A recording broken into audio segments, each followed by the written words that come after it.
Welcome back to the OCAD Youth Sports Report. My name is Avishai Sol. I am your host, and this week we have something fresh and new coming to the world of sports. Not just the wider world of sports, not just the ground level world of sports, but your world of sports, my world of sports, and everybody at OCAD. Yes, sports at OCAD. I know, it's crazy. There is news, whispers in the wind, that a man who shall remain nameless for now because I didn't actually get his permission to talk about this, but a man pushing for school teams at OCAD University. Sports teams. Now, my first reaction to hearing that was excitement. I reached out to him immediately, just asked him about what was what. He said, yeah, he's pushing for it. I'm just excited. That was my first reaction. But second, I got to thinking about, let's say this goes through. Let's say we get sports teams, whether it's soccer, basketball, hockey, badminton, whatever, right? Just imagine OCAD students playing against Ryerson or U of T. Not that I don't believe in your and my and all of our abilities to play sports, but when Ryerson's recruiting 7'2" guys out of Senegal, and you got my good friend Elmer here, like, he's great, but we have a lot to talk about in the wider world of sports. Let's get started.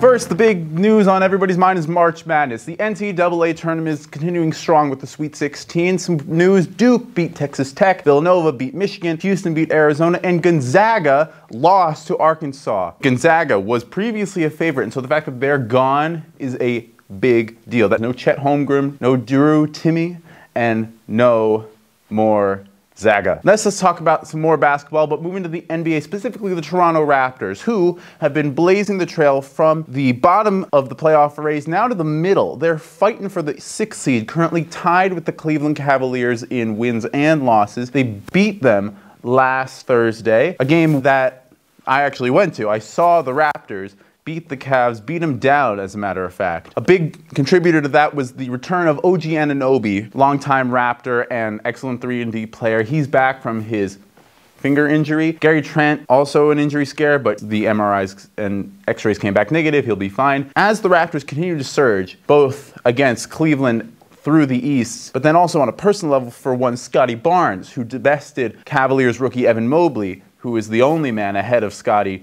in the Rookie of the Year race. It makes you start to think, shift your perspective from how good can this Raptors team be within the playing context, and then could they possibly win a playoff round? I don't know, but they're playing well, and they are no doubt a tough out for whoever they come up against. Next, in some baseball news, spring training started this past Friday. Spring training is currently going on as we're recording. It's Monday, so you'll know more than me, but baseball's back, and that's fun. It's a good sign of warm weather to come, and that's always feeling good. But next, in some hockey news, we had the NHL trade deadline. Some notable transactions from there. The Calgary Flames got Tyler Toffoli. The Wild got Marc-Andre Fleury, who's old, but it will be a good fit in goal. And the Leafs took on forward Colin Blackwell and defenseman Mark Giordano. Those who followed the trade deadline very closely, congratulations. You are true blue-blooded Canadians. And for those who didn't, well, it's okay, because you know,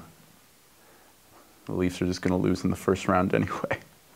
Next, in some boxing news, we had a big featherweight highlight this week with Bruce Carrington knocking out Yuri Andujar. I hope I'm saying that right. Andujar?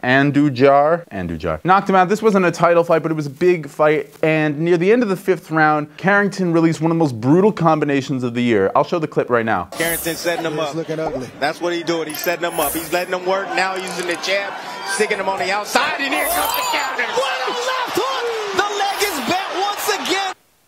Ouch. But next, in some soccer news, we have the World Cup qualifiers. Biggest tournament in football, European football, American soccer. I never know what to say in that contest. Is it soccer or football? How pretentious do I want to be? But either way, the World Cup qualifiers are going on, and there is some trouble for Portugal and Italy, who've been losing. Mexico tied the US, and Canada unfortunately lost to Costa Rica in their first game, but they're not out of it yet. They will have played another game by the time you watch this. They're not out of it yet. There's still high hopes for them. Next, in some tennis news, and this will get a little a little different right now with the retirement announcement of Ash Barty. Who is Ash Barty? Ashley Barty is an Australian, now retired, professional tennis player and cricketer. She was the second Australian tennis player to be ranked #1 in the world in singles by the Women's Tennis Association and has just now retired at the top of her game at only age 26. Why? Why would a #1 top-tier athlete in their prime retire like that? Retire now. She was quoted as saying this: "I said to my team multiple times, I don't have it in me. I don't have the physical drive, the emotional want, and kind of everything it takes to challenge yourself at the very top of the level anymore." Apparently her friends were not surprised when she announced this retirement, contrasting the fans, who were of course shocked. Which leads us to our main segment for this show. Because last week we talked about great athletes who held on too long, players who couldn't say no to the game, who couldn't walk away, who couldn't retire. But now let's flip it on its head a little bit.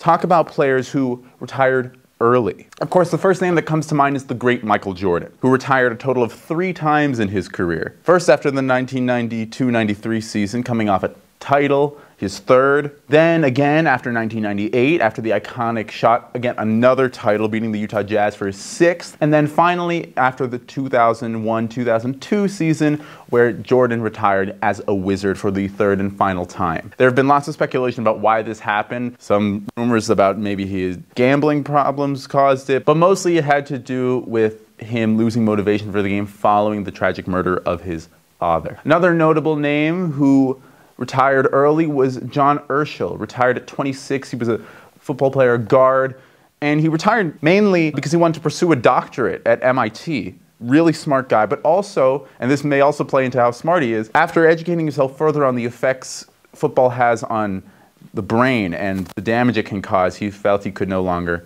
play the game. Another player that retired is Jim Brown, one of the greatest running backs in NFL history, also an incredibly important activist within the civil rights movement. He played 9 years in the NFL and retired in 1965 to get into some other pursuits, namely acting. He actually retired on the set of The Dirty Dozen. And another tennis player, Bjorn Borg, who had the love of the game just beaten out of him by John McEnroe, which just, when you think about some of the all-time beatings, we got to talk about that. He retired from tennis.